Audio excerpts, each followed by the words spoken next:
أعوذ بالله من الشيطان الرجيم. بسم الله الرحمن الرحيم. يا أيها المزمل قم الليل إلا قليلا نصفه أو انقص منه قليلا أو زد عليه ورتل القرآن ترتيلا. إنا سنلقي عليك قولا ثقيلا إن ناشئة الليل هي أشد وطئا وأقوم قيلا. إن لك في النهار سبحا طويلا واذكر اسم ربك وتبتل إليه تبتيلا. رب المشرق والمغرب لا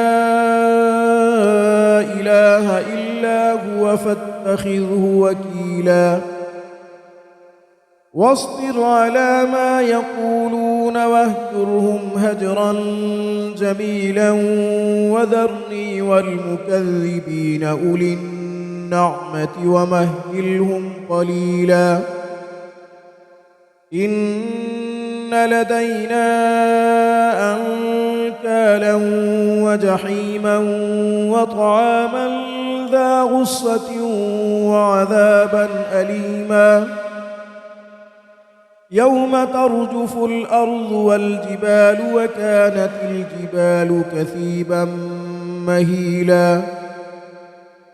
إنا أرسلنا إليكم رسولا شاهدا عليكم كما أرسلنا إلى فرعون رسولا فعصى فرعون الرسول فأخذناه أخذا وبيلا. فكيف تتقون إن كفرتم يوما يجعل الولدان شيبا السماء منفطر به كان وعده مفعولا. إن هذه تذكرة فمن شاء اتخذ إلى ربه سبيلا.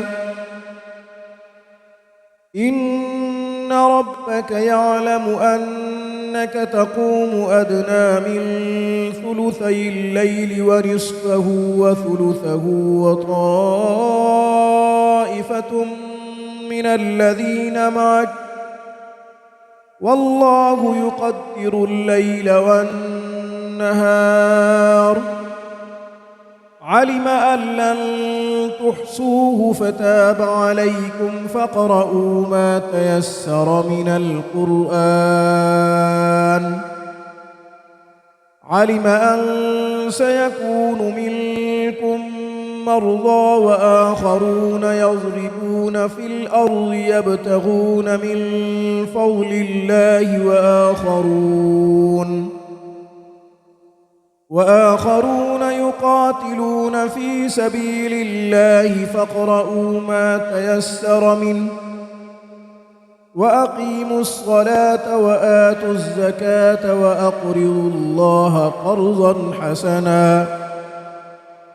وما تقدموا لأنفسكم من خير تجدوه عند الله هو خيرا وأعظم أجرا واستغفروا الله إن الله غفور رحيم.